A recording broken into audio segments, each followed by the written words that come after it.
جوزي حيطلقني خلاص. حتقولوا لي ليه وعشان ايه؟ حنقول لكم مش عارفه. خلاص صمم الليله لازم ياكل حلا بيزي. طب انا نجيب له بيزا منين يا ولاد؟ هو انا ليا في البزاز ولا في الكلام الفاضي دي؟ نعمل ليه مش عارفه ايه. رحت جايبه شويه الفيش لضوء، عارفينه البتاع الاصفر المدور دي اللي بيبقى فيه اتنين في علبة الكشري بنتعاركوا عليهم، اهو جبته بسم الله ما شاء الله. وما تنسوش تصلوا على سيدنا محمد كده كمية بقى بالصلاة على النبي، ما تقولونيش امال من الاخر. شايفين لسه خضرة وجميلة هي مكتوفة من الشجرة، عامل زي العدس كده. وطرشت عليهم المية كده عشان خاطر نسيبهم يستووا وياخدوا كده من بعضهم كده، والحباية تبقى زي الزبد. شايفين؟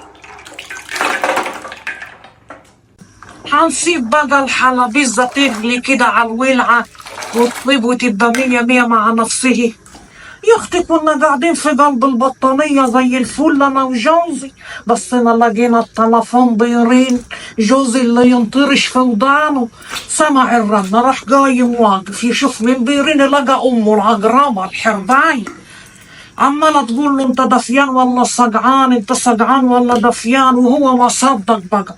قعد يشتكي لها ويقول لها يما ميت من الصقع.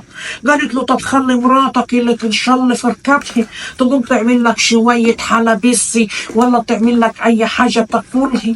قال لها يما ما بتعملش. قالت له خلاها تعمل لك حلبة ولا مغاط. مغاط لا، هو انت والد يا اللي تنشل؟ هو انت والد يا اخي؟ منك لله يا اخي.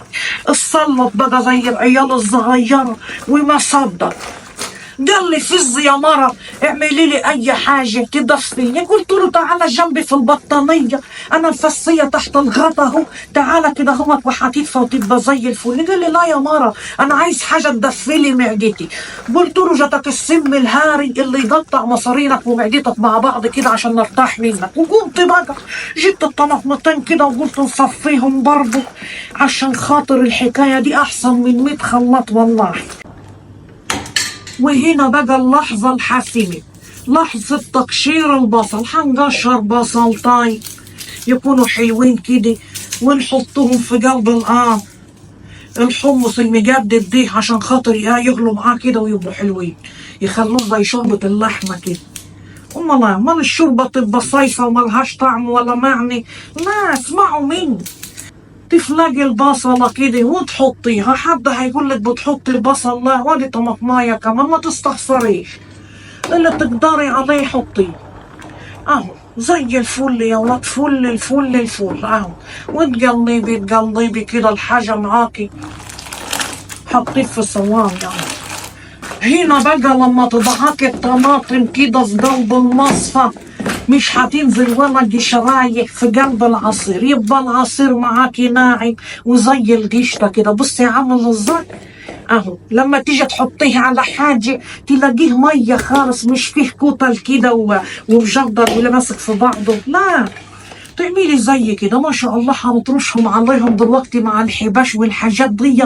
انسوا بقى، انسوا. ام ابراهيم بتعمل لكم الحاجه اللي ترضيكوا وتفديكوا وتشبعكوا وتغذيكوا. يلا. وهنا الحمص استوى وبقى زي القشطه اهو زي ما انتم شايفين. ونطلع بقى الطماطم لما دابت وساحت كده عشان نضربها برضه في الخلاط. ننزل بيها في قلب كده اهوت العلبه ونشغل عليها برضو الولعة. البصلاية راحت زبدة ما شاء الله. هو ده الشغل الصح يا ولاد، مش تعملوها تبقى مفتلة كلها طيفلة. لا، لازم. وفصلي الطوم، شايفين؟ اوعى تنسى الطوم عشان ما تقولوش ام ابراهيم ما قالتش. وتطرشي عليها المية كده وتشغلي الخلاط وتفرمي كل الخليط دي.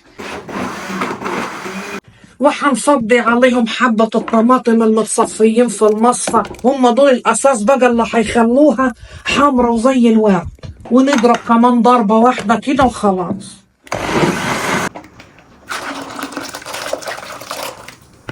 هنسيبوه بقى يغلي غلوتين كده عشان الصلصة بقى تتسبك مع البصلاية مع الحمصاية. هننزل بقى بشوية الكمامة انتوا عارفين ان الحمص يحب الكمون زي حبة عين، والرشة ملوحة مش ياما، زرطة ملح يا دوبك كده بس عشان خاطر يبقى مظبوط، وشطيطة عشان يبقى مولع برضه، اللي ياكل منه معلقة ينجح قصتك حياني. شطة جت في زوري مولعة نار. شايفين اللون؟ شايفين الأشوربة عاملة ازاي؟ يا سلام لو حبة رز دلوقتي بالشعرية والواحد ياكل والله العظيم، ولا حتى البصل بالجزر طبيخ.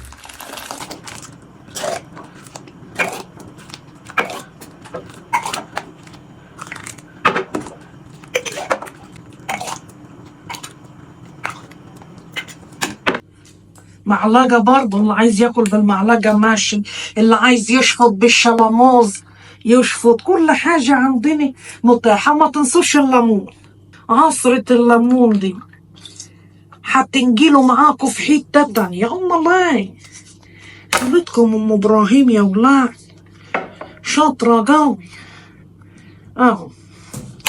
بهذه الطريقة المريكة العجيبة الحديقة تاكلي بالمعلقة، مش عايزة تاكلي بالمعلقة ان شاء الله عنك ما طفحتي. شايفين الجمال والحلاوة؟ حد يعرف يعمل كده يا نسوان يا مسمينة؟ قوم يا مرة منك ليه يا مجشفة يا محرشفة، سخنوا شوية مية واعملوا شوية حلابيزة زي دول عيالكم ولجوزكم، وتدفوا ان شاء الله تدلقوها.